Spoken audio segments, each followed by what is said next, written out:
Assalomu alaykum hurmatli obunachilar. Assalomu alaykum hurmatli O'zbekiston xalqi va Shavkat Mirziyoyev Miromonovich. Hurmatli O'zbekiston xalqi, hurmatli Shavkat Mirziyoyev Miromonovich.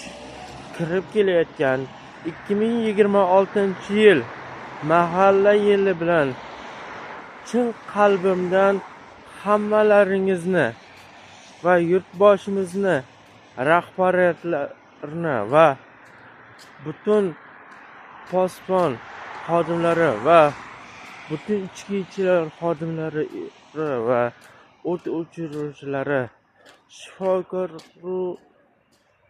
gazchi xodimlari, hamma opa-singillar, aka-ukalarimizni tabriklayman. Ish faoliyatimiz boshlandi.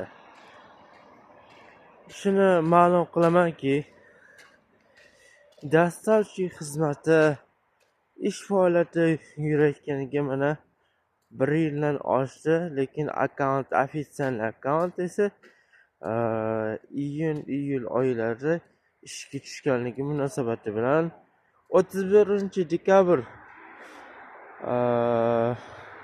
bo'lishiga qaramay ish faoliyatini boshladim.